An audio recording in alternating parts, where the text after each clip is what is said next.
Make sure to check out Sons of Fate, the series of the boy from distant lands who helps forge the future of the Tokugawa shogunate and the history of Japan.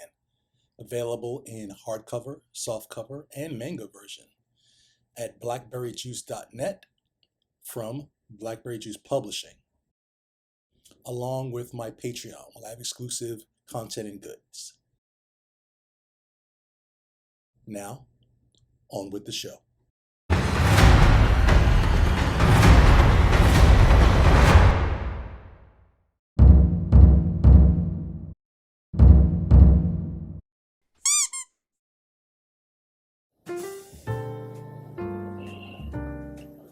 Hello, welcome. We're gonna do a testing out my new brush. First drawing with my brand new Winsor Newton Series 7. That's what I usually use, and I used the last one until the wheels fell off. I mean, I don't even think I'm gonna keep that as a backup or a texture brush. It's that destroyed. But I got a new one the other day. We're done to test out this thing, get some good lines in. Already got some sketches, so we're going to do this thing right now. There's my sketch, all ready to go, and here we go. We're going to test this out. I'm excited. I am clearly excited. I love getting new brushes. It's like a new toy. So here we go. Ooh. That is a thin line. Love using brush. I can use pen too, but I usually go to brush because I can do it thick to thin in one stroke. And like I said, when I get a new brush, it's magic. So, this is a piece I was doing for an ad campaign I was working on for Sons of Fate. I don't know if you've seen the first one. It was the main antagonist, and it was asking you if you ever heard Yusuke, because, like Yusuke, he is a black person who was in Japan using the ways of Bushido. A lot of people say samurai, but it's a little more technical than that, and just because you wield the katana does not make you a samurai. So, having done my research for Sons of Fate, I learned what the differences are between samurai and non-samurai. And for the sake of the story, I'm not quick to say he's samurai, or anyone else for that matter. Anyway, I did a This Ain't Yusuke ad, and I had follow-ups. This is one of the follow-ups. This one is one of the minor protagonists, Lady Akemi, who was the main protagonist from My Deadly Beloved, which is the Sons of Fate love story. This is her later on in the book as an older lady. And I have another one coming up that I'll be posting soon. Working on this, but like I said, I got my new brush and I was excited to get in here and kick the tires on this thing, and I can tell you that I am not disappointed. I love the new brush. Thing about the old brush that was why I had to go is ultimately it ends up slowing down the work, because you can't, I don't want to say be as careless, but be carefree in doing the line, because it splits. And if it splits on you enough, you'll have to go in and correct it.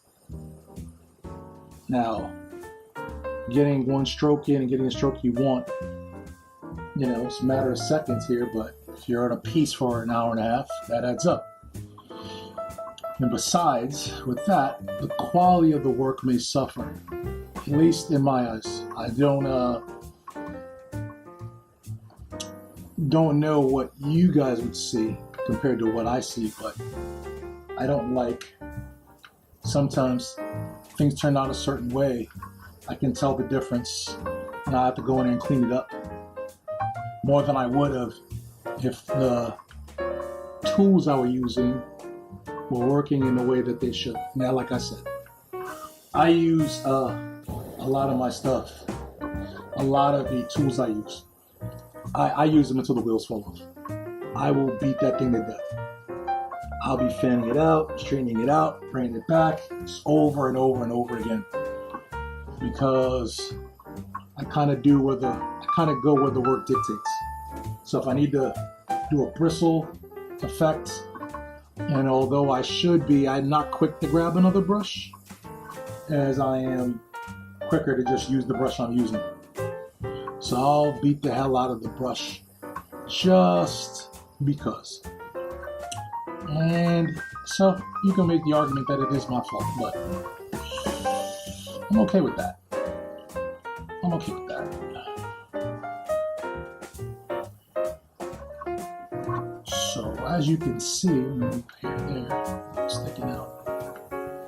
But you know, she's going to this.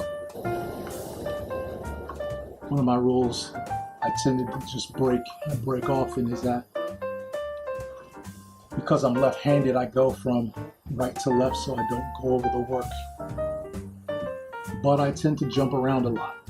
And in doing so, look at those little eyelashes. Ooh. I tend to jump around a lot, and in jumping around, I'll go to the left and then come back and then smudge my work. And that sucks, but that's what a cleanup. That's what cleaning up is for.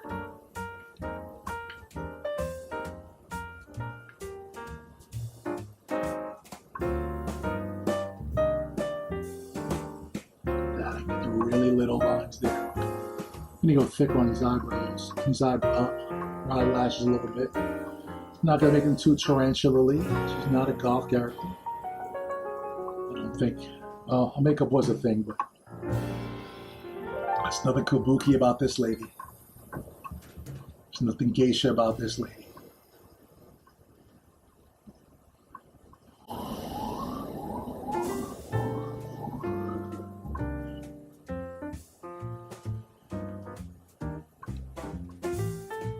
Oh yeah.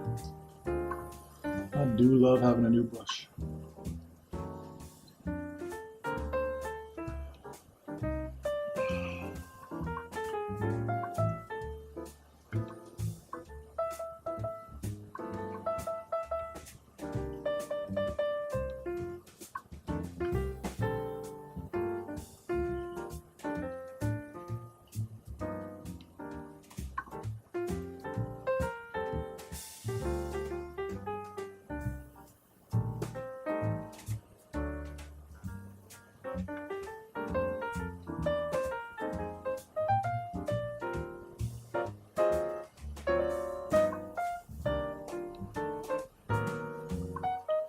Okay, get that. Come up here, finish the eyebrow. A little shadow in. Start defining the nose. See right there, I went thick to thin. That's what I love about a brush. Croco is cool, but if you're not used to a brush, you can go in thick to thin and get detail. A lot of people don't use it for that reason. I find that when I use Croco, I can get real fine lines, but I can get them with a brush too. But the problem with the nib is that if I needed to fill in, I gotta go back and fill in. And that's where that ends up taking more time. The nib has to be broken in. I'm not necessarily as, I want to say skilled, lucky at breaking in nibs. So I'll tend to jump into work, even though I follow what you're supposed to do with it. I'll jump into work and end up doing something in terms of having the nib kind of split. You get that splatter when I didn't want it,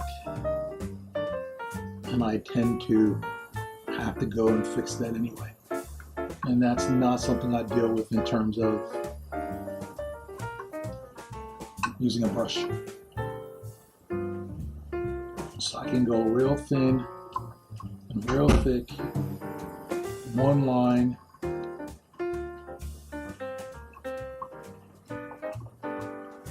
Over and over again. Let's see here. Let's finish the hair up. Let's finish the top of the head.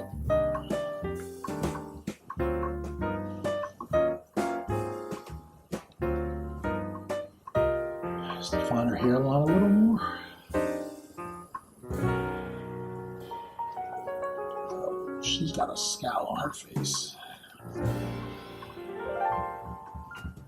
I think I do add for this. This is going to be a reference to Blue-Eyed Samurai, because like the female protagonist, well, let me not say that. One of the characters on the show is also named Akemi, and she is also a princess, I believe. I didn't finish watching. I need to go watch it. Sorry guys, I work a lot. So, I know I should have finished. I got a lot of friends yelling at me, telling me I need to see this, and I will. But they're very different in a lot of ways. I like the contrast between the two, so I'm gonna push that. Something on the lines of, her name is Lady Akemi as well. But that's where the similarities stop. Something like that. I don't know. Yeah, I like that. And so, make that ad. If it's in your to follow my social media, you'll see it when I post it. All right, the face is good. Oops, get a little. Oh, look at that! Look at the brush. Look at the brush dead. Look at the brush dead. Get some strands going on. That's when I start getting carried away. End up ruining the piece. I just want to go in there and noodle the shit out of it. Alright, that's good. I had a teacher that used to say, a painting, I imagine he meant peace, whatever you're doing. It takes two people to do it, one to do it, and the other person to hit him in the head and tell him when to stop. I can tell you there are many times I needed that version of myself to tell me to stop. And I didn't. I just ended up overworking it. Or you have it. But I get really, sometimes I get caught up in my work and I tend to overwork things out of love. You guys ever seen like Tiny Toons? The older ones from the 90s. I'm like Elmira. I love the things I love to death, and I end up killing them because I'm doing things to them. She was hugging and squeezing them. I just tend to overwork my stuff. So I gotta remember when it's enough. And that's usually worked out in a sketch.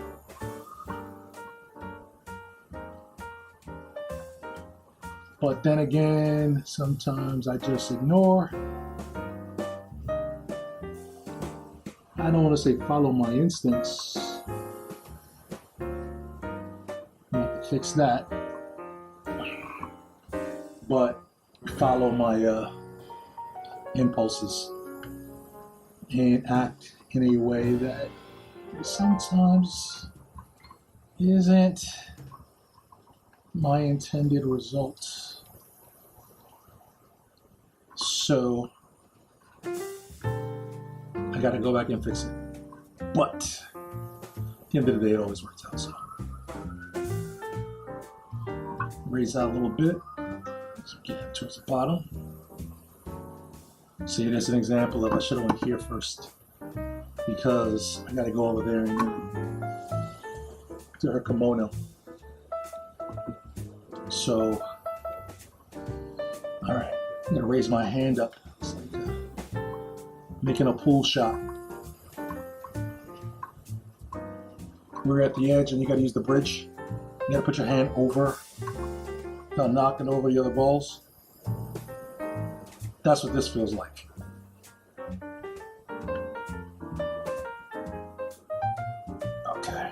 Here we go. Done. Kind of done. I gotta do this. Robe. And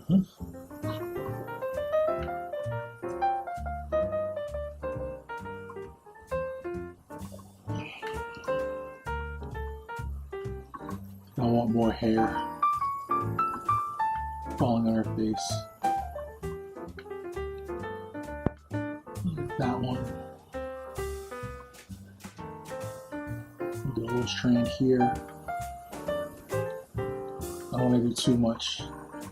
And I don't want to take away from the flow of her hair and do something maybe juxtaposition to how I created her hair is falling. See that? I just ignored the impulse. So I went there and added the wrong thing. I had to go correct it and so.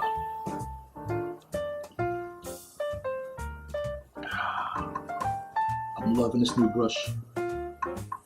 It's funny, I went and bought it. I buy these a lot. I've been buying it for years. So there's a price range that I'm ready for and used to. When I went and bought this brush, it was double what I paid for it. And I'm like, what the hell?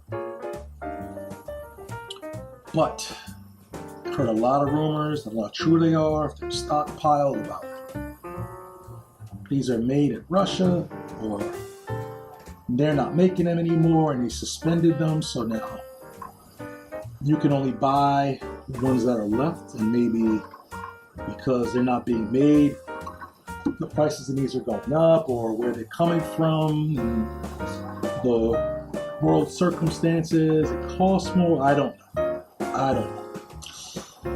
I was told years ago that these were not being made, and yet I could always find them in the art store, online, whatever. I could always find them. So until they're gone, look at that.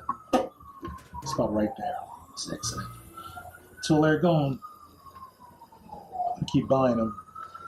The scary part is, what am I gonna do once they're gone? Now think about that. I thought about that too.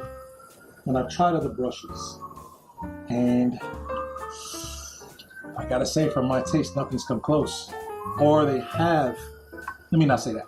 I've found some that have come close, but they don't last as long. Brush get a little dry, I gotta give it some water. I tend not to water my brush enough. Then I get a dry brush and get a line that dries out that I don't want. Sometimes I do want to dry out.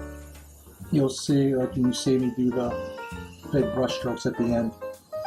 But in terms of getting the line work down, some of the shadowing, I'm gonna go ahead later and fill in. I usually don't. But I forgot what I was saying. Sorry. Oh, the brushes. They usually don't last. They don't last as long. And I mean, they're a third. Not even half. They're a third of as long as when I'm doing a book, I usually look what I did. Jeez. I gotta clean that up. That was still wet. There you go. Working right to left, because then I don't do that. Anyway. When I usually do a book, I usually commit to one brush per issue. And even that was generous, because there's still a lot of the brush left in life. When I was doing, I would say by the time I got to Sons of Fate Revolutions, I had like brushes set aside. It was a pretty big book, the last part of Sons of Fate. And I literally had it set apart because I wanted to make sure that each book got a brand new brush. I don't know if I needed to do that. I heard Michael Jordan used to get a pair of Jordans for every game. he never wore the same sneaker twice. I wasn't a Bulls fan, I was more of a Knicks fan. But that's where that came from. Maybe subconsciously. Don't you all want to be like Mike? Oh, man, that dude was a Nick killer.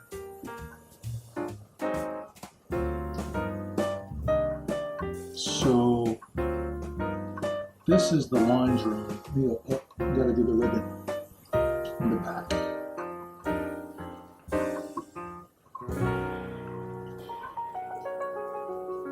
Okay.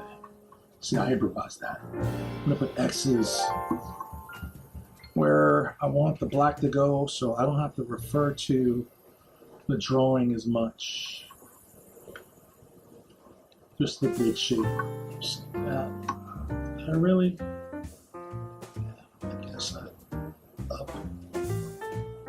and do some of that. Some lighting on the side to accentuate the curve of her kimono. That big splotch is getting rectified. And we'll do that. Come here.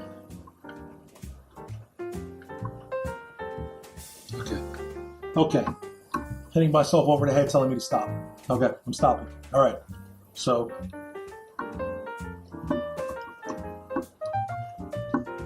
here's a line drawing. I'll come back. Wait, give it a couple minutes to dry. Take a little breather. And I'll be back to finish this with my brand new Winsor Newton Series 7 size 2.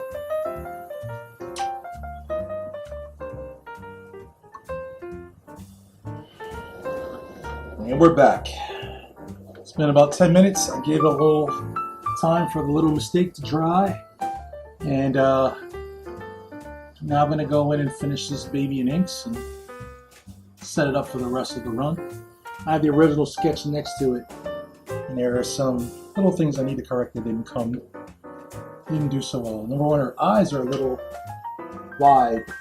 The sketch, I got them a little more beady. So we're gonna thin out her overall widen of her eye and thin it out some because she's a little more intentional.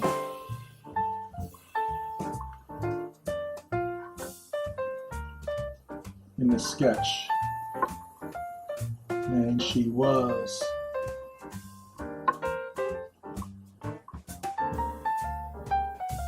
in the ink line book. Now here is where I start going all over the place.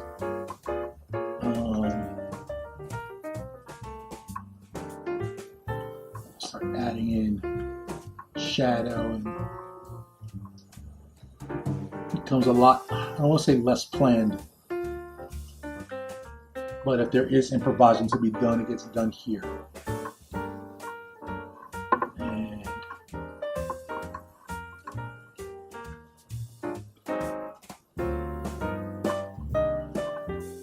all the shadow work comes into play.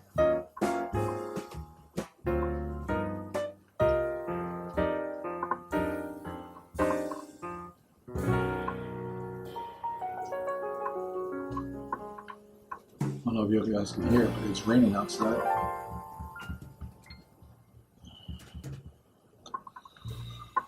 I imagine once I edit this out, put some music behind it, you won't even hear.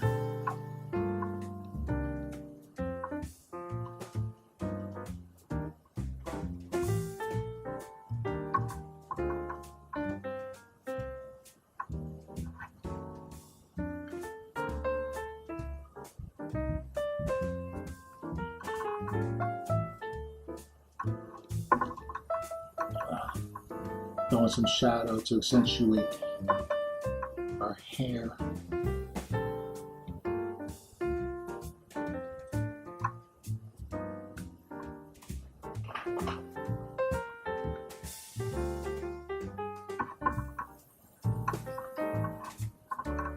And where it breaks up from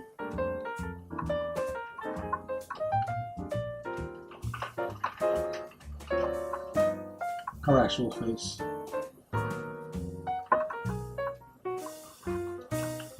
There you go. I think we're good on that side. A little more shadow here. A little more of a grimace. Grimace.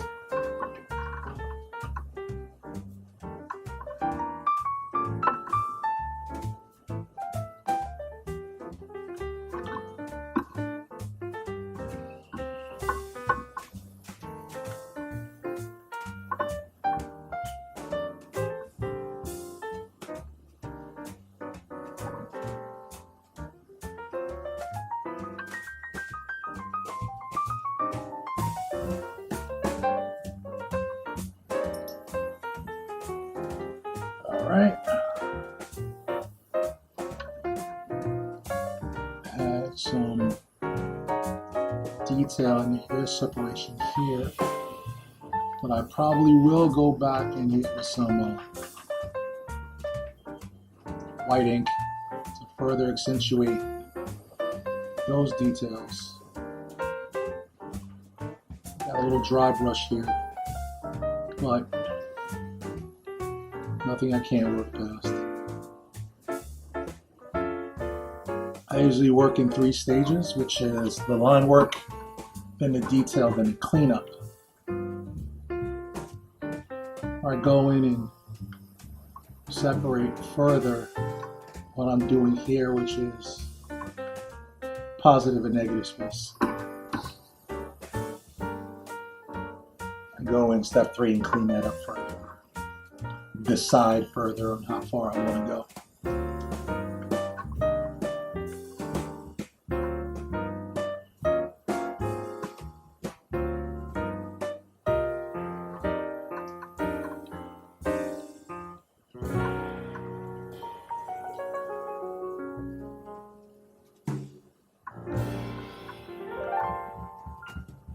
Also, sometimes it's making decisions that I didn't make in a sketch on where I want detail to fall in terms of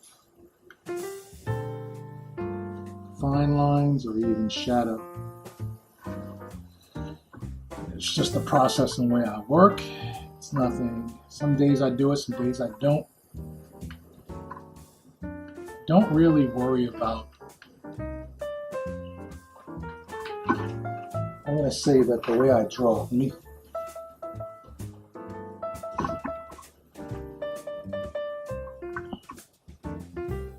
there are times I really plan out what I'm doing, and there are times where I don't, because I have it planned out in my head. When I say plan out, I mean on paper. I'll drop the sketch, put that back up. I'm leaning on it. It's going to be a piece of tape holding that thing down. Anyway, when I do and when I don't, it's usually worked out one way or the other. When I do it in my head, what's good is that I'm able to improvise for my idea in real time. So sometimes I don't do it. I'll say a lot of times I don't really plan out to a T. I have an idea of where I want to go. See, I'm just going to add something there, add a little hair behind her because she needed it. But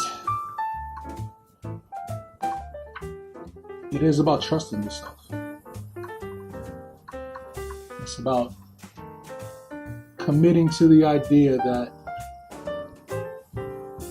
you're going to pull this off or not. And either way, it's going to be okay. Because if you don't pull it off at first, try again.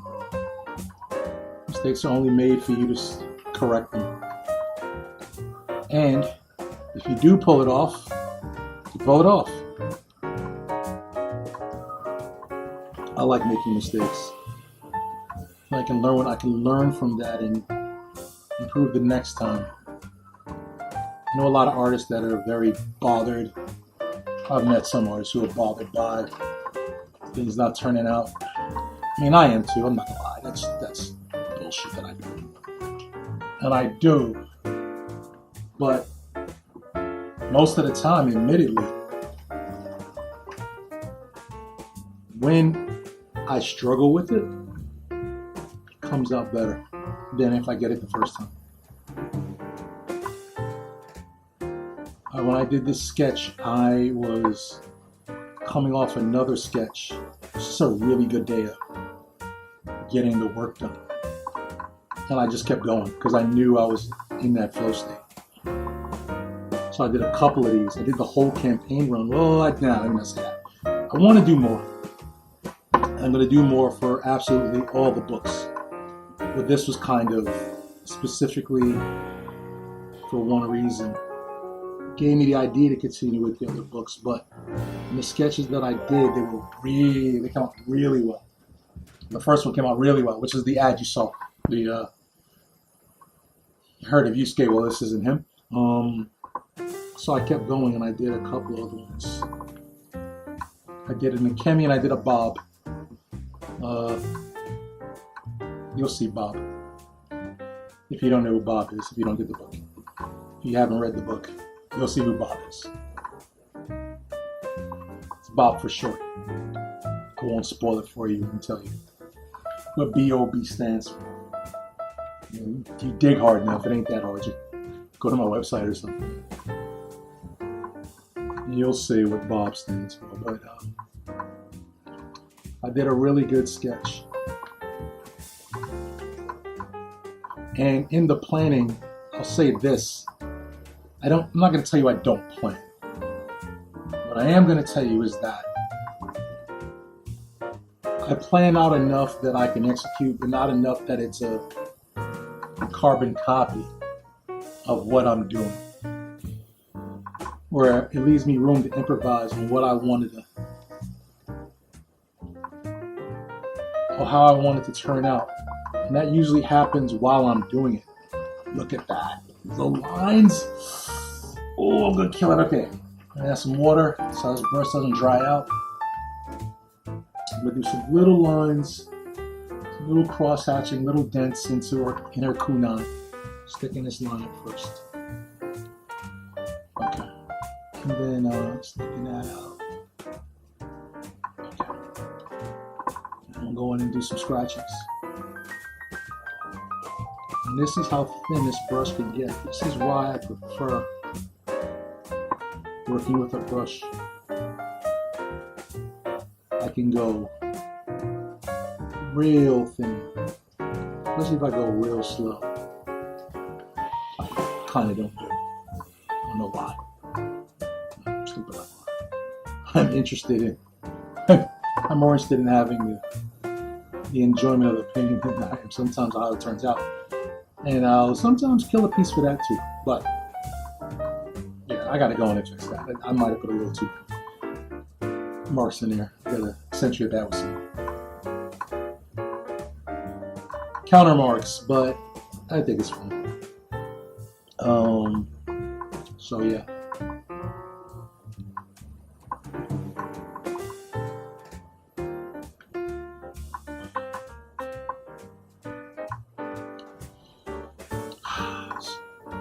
Add some lines that separate.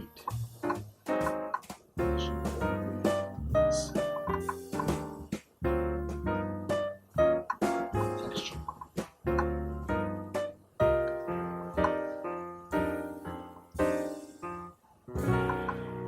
Okay. The guy who tells me to stop is telling me to go to my right side and finish this up first, so I don't smudge the other side.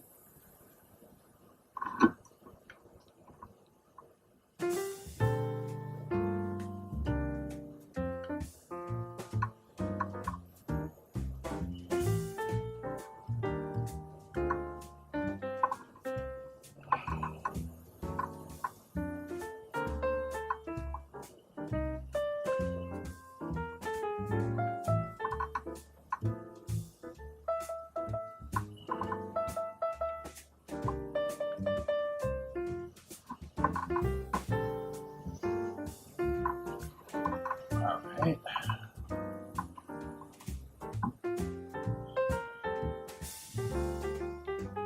Some neck.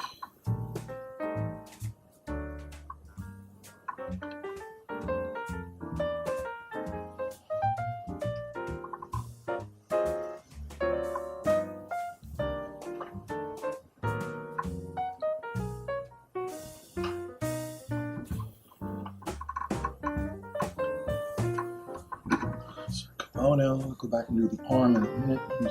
Just finish my far right.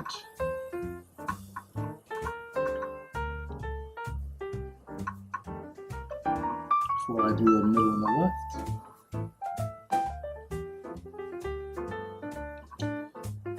I approach my pages the same way. As a matter of fact, my writing does that too.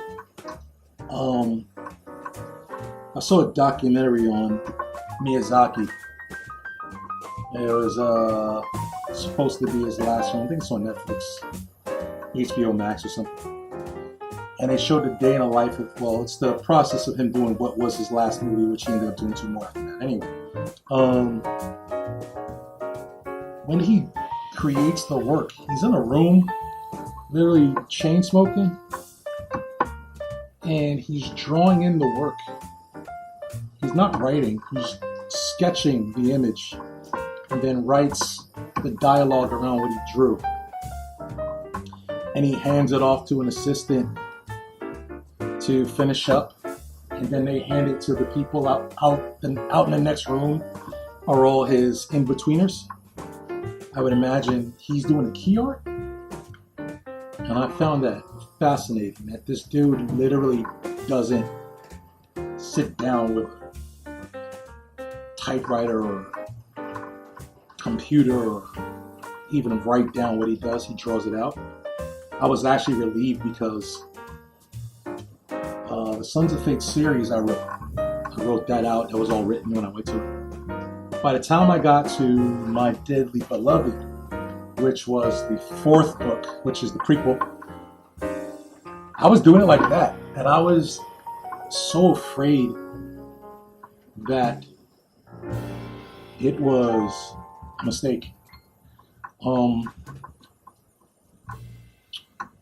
I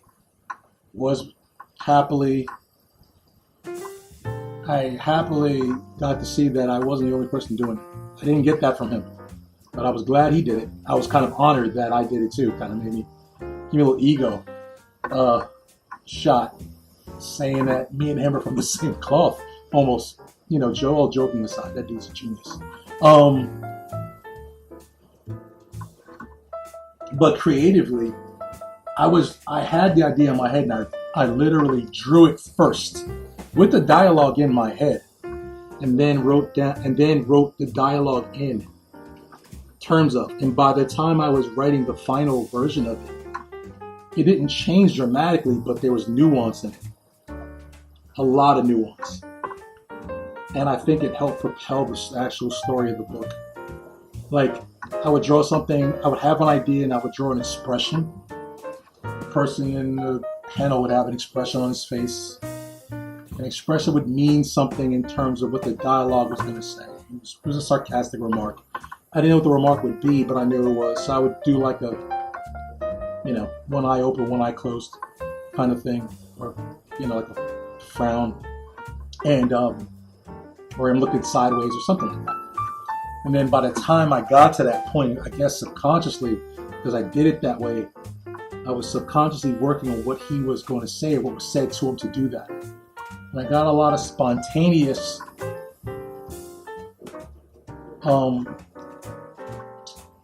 dialogue in that, to my opinion, made the book seem more natural in terms of what their initial response would be to the situation I put them in. Not to say that writing didn't do that, but I will say, do I want to say comfortable? No, because there's some things I got to write out. But I will say that I was as comfortable, maybe if not more so, because I'm comfortable writing, but I was more comfortable in reading and actually drawing it out first and then writing. I spoke to writer friends of mine, and they were like, yeah, that makes sense. You being an artist and writing your own stuff, that seems like the natural ebb and flow of things. And it just goes to show you how, in terms of process, there is none. You do what works for you as an individual, and the rest of it will work itself out. So, working on this next stuff that I'm working on, it's a little bit of both. technically there's stuff I have to write in and work out, but there's a freedom to it that allows me to kind of explain the situation and the plot and add in the nuance of the conversation while I'm actually drawing the pages. At least that's how My Dearly Beloved worked. And it worked. The idea of what I had writing the situation, like I said, didn't change, but the dialogue was more, I don't want to say snappy, or attuned to who the characters were, their demeanor, how they interacted with each other, and in doing that way, it just came across better. And like I said, I think it's more of the line of, I knew what I was going to say in the most generalistic terms, but not what I was going to write exactly until I actually put it down. And then by that time, there was a comma, there was a but, there was a, well, why don't you, or more of a feeling. And a lot of that came from the idea, or came from the fact that as it went on, from what I did earlier in the book, it seemed like the normal response of these characters in this situation from what I wrote previously. And I imagine that's the writing part. You know? So in a way, the plot managing, along with the more freelance nuance of the dialogue, complement each other. I'm not telling you or anyone else write that way. I'm just saying that. Clearly that worked for me and Mr. Miyazaki. So, you guys don't know who Miyazaki is? Oh boy. Spirited Away, Princess Mononoke, Grave of the Fireflies, Boy and the Heron was his last movie he did. Yeah, Hayao Miyazaki. Genius. Alright, I talked through most of that arm and his shoulder.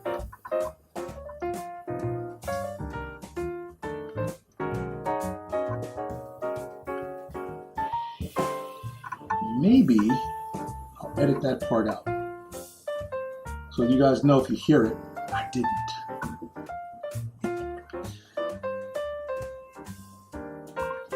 Because I can be a ham. I'm proud of it. God damn it. Look at that.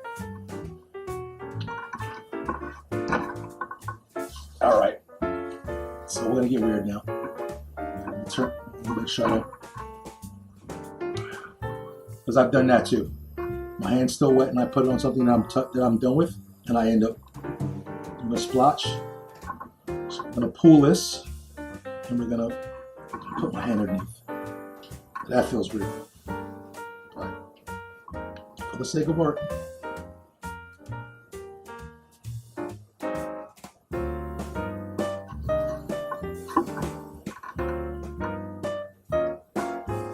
So I imagine if you ever wondered why, I've seen artists also turn their artwork around. I imagine this is the same reason. Okay.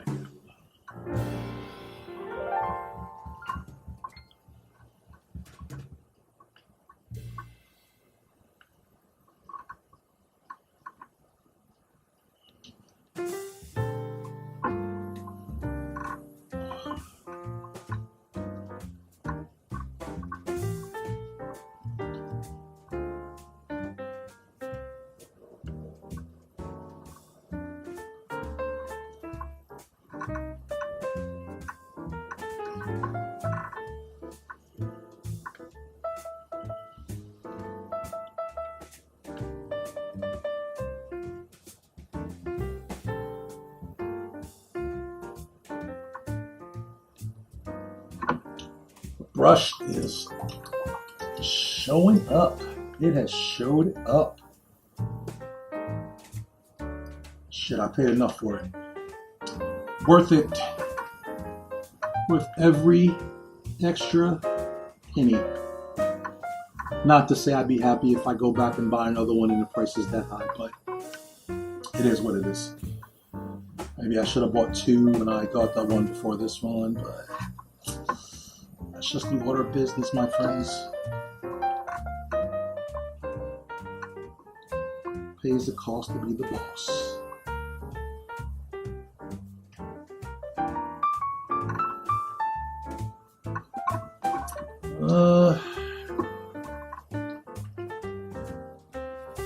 Okay, I'm getting greedy. I'm here and adding more stuff.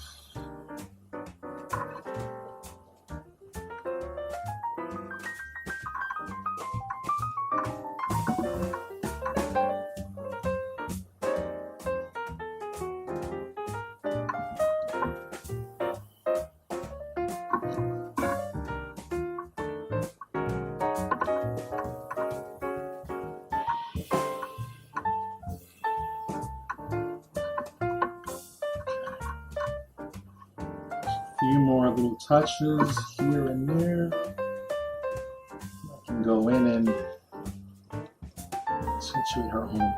And my dearly beloved, she has guns, baby. She was definitely doing pull-ups.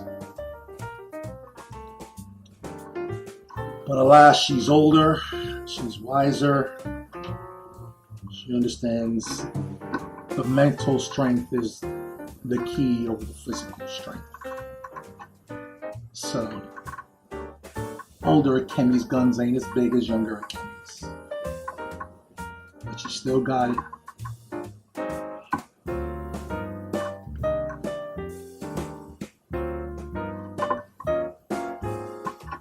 I think.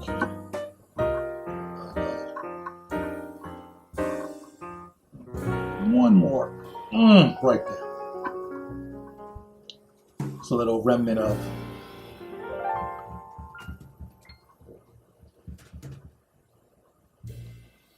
she got some of her cuts from her earlier days.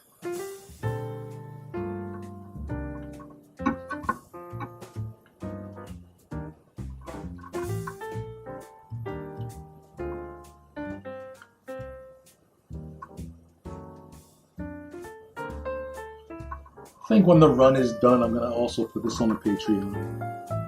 I really like how these are coming out, even though they're basically ad campaign images. I would hang this up. I definitely would hang up the first one I did. So I'll make them a series. Yeah, I'm going to put this on the Patreon. So if you guys are interested, you can subscribe. And my thank you for your subscription. That's one of the many gifts of that subscription will be this when it's done.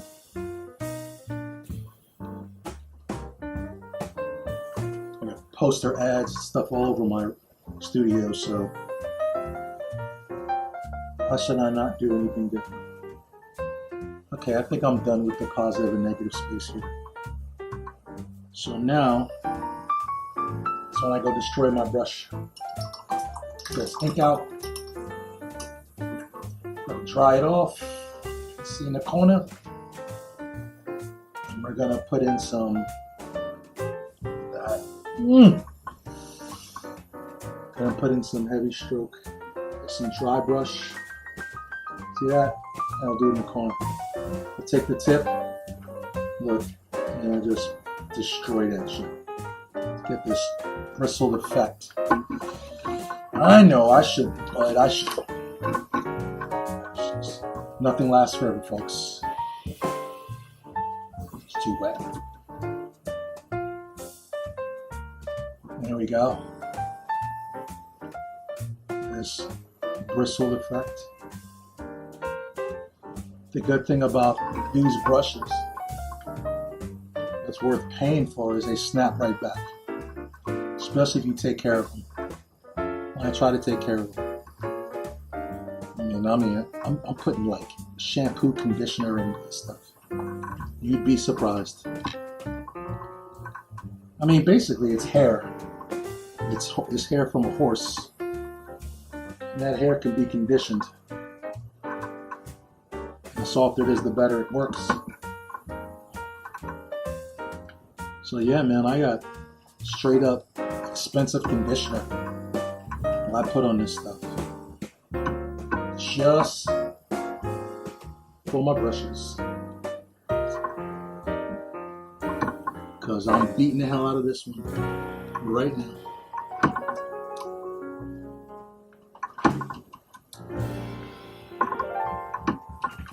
Dry. Dryer. There we go. Get that dry brush effect.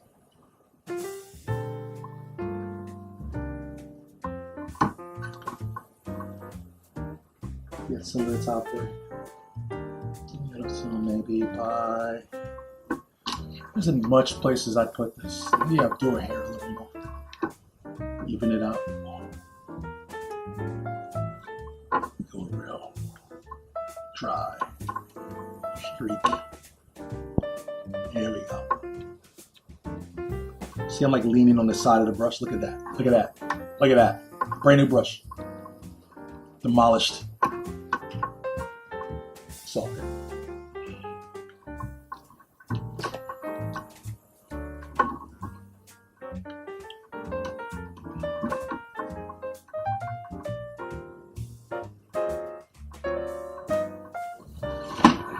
There's my piece.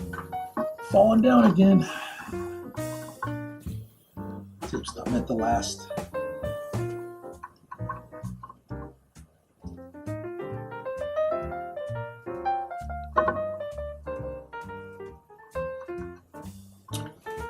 This is one of the few videos where I actually talk while I do it, and it's oddly weird and oddly fascinating at the same time. And I say that because I feel a little silly talking to myself, but I'm not really talking to myself. I'm talking to the future you guys who are watching this. Explaining my process. I mean, basically, this would be like if I was just... Well, basically what I'd be saying, what I'm saying in my head out loud.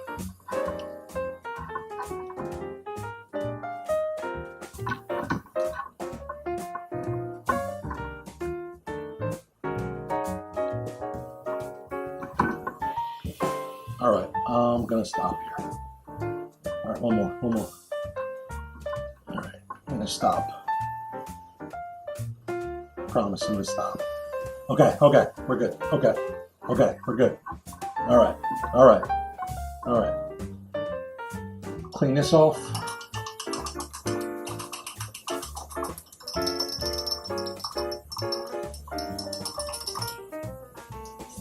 Wipe it down. Create the, and we're back to basics. See?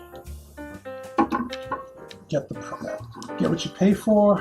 Paid a lot, and there it is. Back to its thinness. I'm gonna put that up for now. I might have to go back in a bit, depending on. For now, I'm gonna put that on the side. Grab my whiteout pen, and maybe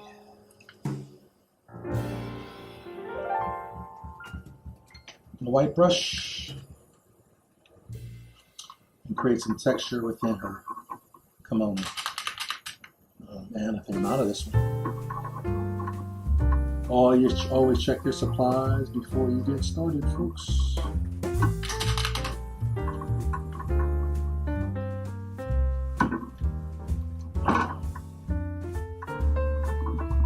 Yeah, I need a new one.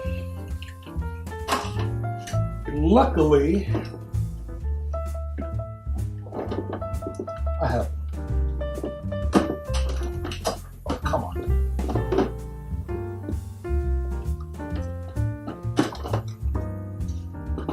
My last one.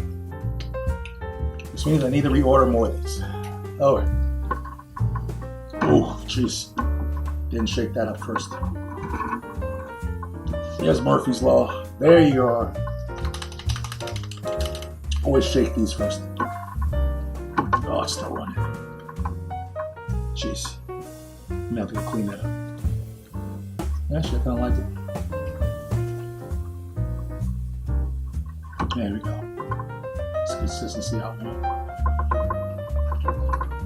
And gradation. Here.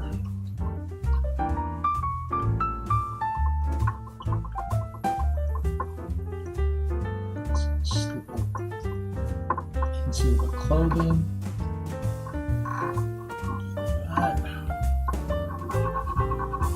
So you can still feel that belly push on it.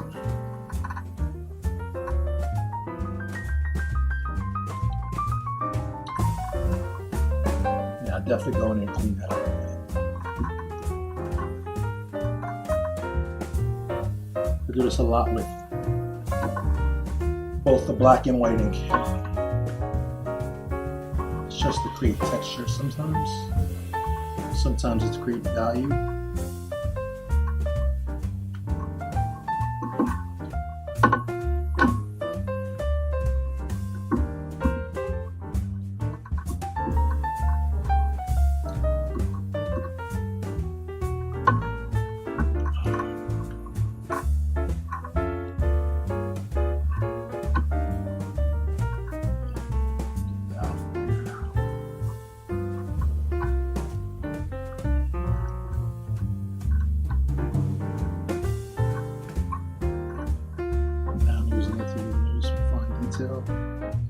Little highlights inside the fabric where the folds meet.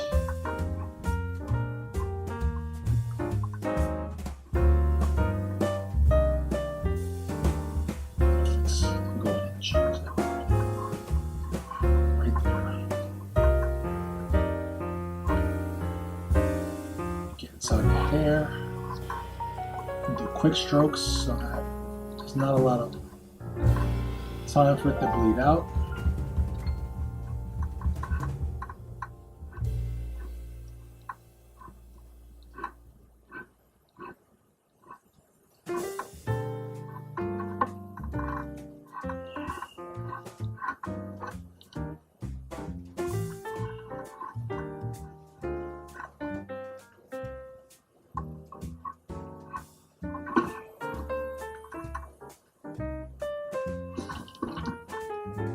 Separate the face a little bit. There we go. Some scratches in here. Usually I go in with a smaller pen and get that stuff. But this is a pretty big piece. If it was a panel, it'd be a lot smaller. And I would definitely go in and change. Use a smaller pen for that.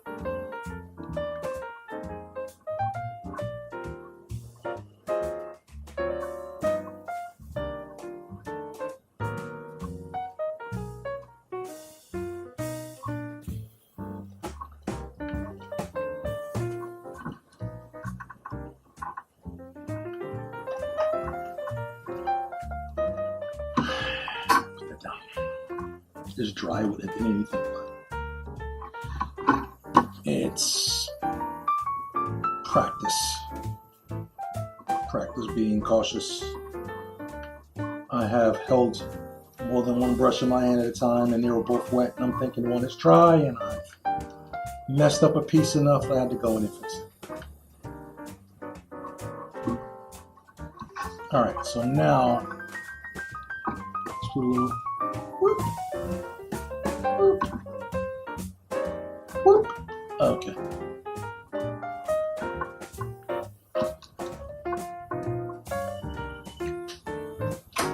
Okay, come back with the brush. Yeah, I'm not gonna use the let's take this shit. Okay, clearly gravity wants it more than the desk was. So, stay there. Go back in here with that. Alright, so I decided to use one of my beat the shit brushes. Now these are good because I get the same effect with a brush. And that eventually will become with that brush. The new brush, these are old versions of that brush. And I have a lot of these, so I don't keep them all.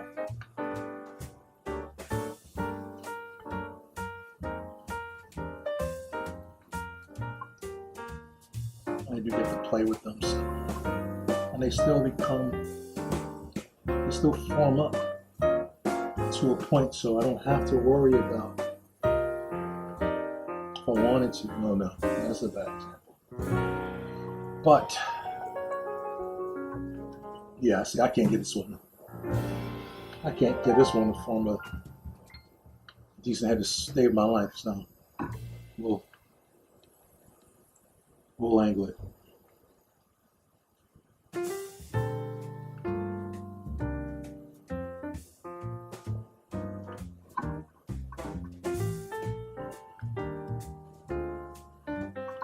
Not gonna do it too much. This is still gonna be toned.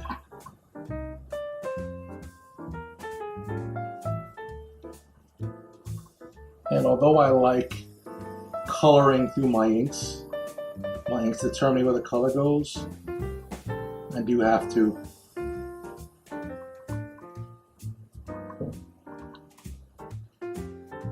let the process of the coloring also dictate. Come back there and get some of that. Okay, I think it's done. I think that's it.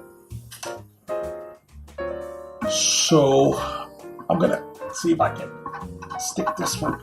Oh, look at that. That tape is gone. All right. Oh, okay. Gravity.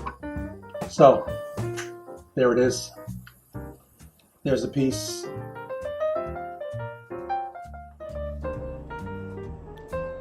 So here's the finished version of the ink drawing. There's a version toned. And here's the ad completed. Thank you for joining the latest episode of Japes Drew This. Be sure to check out the Patreon for the print, which is in the description.